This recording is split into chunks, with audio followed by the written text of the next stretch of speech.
When I was 4, there was an elevator operator in the school. At that age, I was terribly tense. To the elevator operator, I looked insane. He ridiculed me with nasty jokes. My total lack of communication worsened the situation. I could not even utter words then. Every day he made fun of me. Ridicule hurts. I was young and innocent. The ridicule hurt all the more because I could neither stop his behavior nor offer a retort. I was forlorn and hurt. Few things in life hurt more than ridicule at that tender age. I could not even tell my mom. I was mute, alone. Ever since that heartrending episode, my interest in strangers have been dashed. For a person with autism, the ability to accept information like attention, retention and basic memory are not affected. But higher functions like speaking, concept formation and skilled motor movements are badly affected. In a situation like this, a simple mobile phone like this is of help.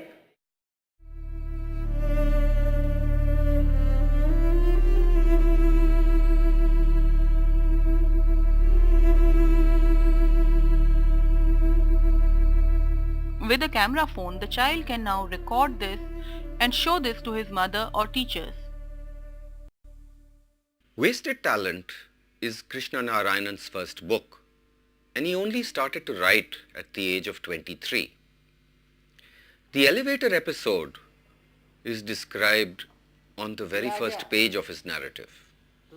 Imagine that a 4-year-old boy was being tortured on a daily basis in a middle-class Indian household, and it took him 20 years to tell the world, just because he could not speak. We think speech comes naturally to us. Actually, it takes us far longer to learn how to speak than to learn how to walk. Persons with autism have far greater problems with combining many muscles in order to talk properly. This is very well illustrated by Krishna right after the elevator episode in his book. A hilarious and at the same time soul-stirring example is my mom's early pathetic teaching effort. The idea was to make me say mommy and daddy when she showed me the appropriate card. She would show the mommy card and I should say mommy, but no word would come out of me. She could make me repeat after her, mommy, but when she displayed the daddy card, I would still say mommy. She would be in tears. Is her child dumb? Is he retarded? How severely is the brain damaged? Imagine her agony. Which is the mummy card? One day, mom came up with the brilliant idea to make me point to the right card rather than say the word. She held both the mommy and daddy cards and asked me to point to the daddy card. Quickly, I pointed to the correct card. Mom did not believe it. She tried several permutations. Every time I pointed to the correct card because I knew them cold. Mom rejoiced and I was thrilled. The house was full of cheer. What is happening here is that it takes Krishna a long time to train his muscles to act in the correct sequence to bring out the sound mother. Quite an achievement for a child with autism. But now that is the only word he knows how to say. And whatever his mother attempts to make him speak, daddy. that is the only word that comes out. Mommy. I was only on page 4 of this fascinating book, but I had to put it aside for a while. I thought to myself that I could easily write some software that would allow a child to show a picture in response to a question like this. Let me show you the very first module of the software SKID, which I will operate using a simple game controller. We start children with this module in which you basically have to do nothing. You can just sit back and look at pictures. Right now you're looking at pictures of fruits. You have a button which you can push, and when you do that, we are now looking at colors.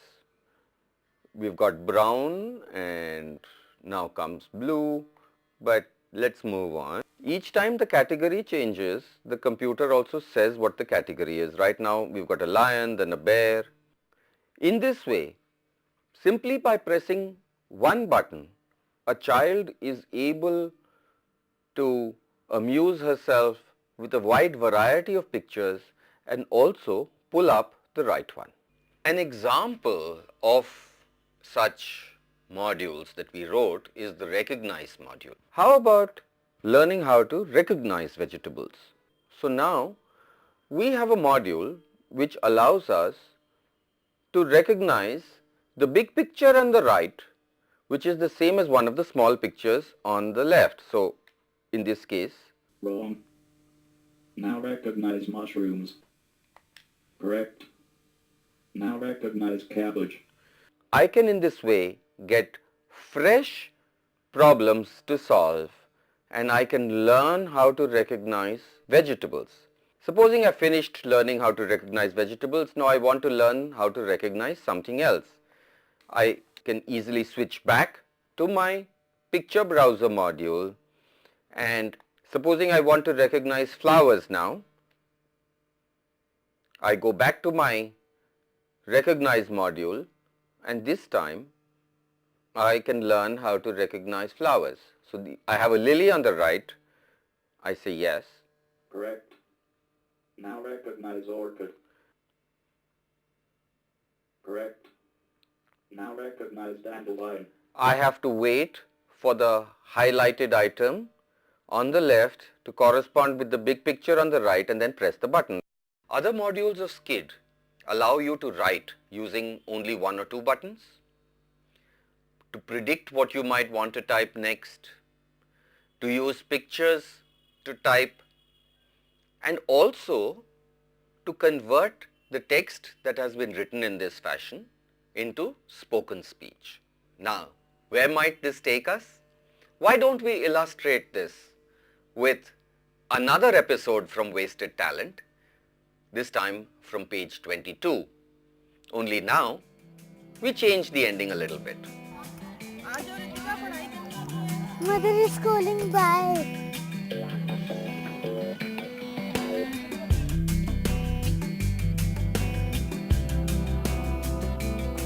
Will you play with me? Will you play with me? I cannot speak, but I can make the computer talk for me. I would like to play with you very much.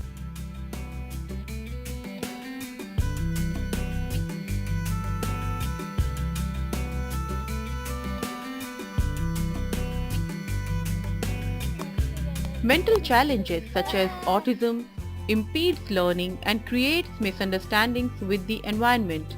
If the normal ways of communication, such as speech, do not work for some people, technology provides us alternative means of communication, which we need to explore if we want to stop wasting talent of so many unique, valuable individuals.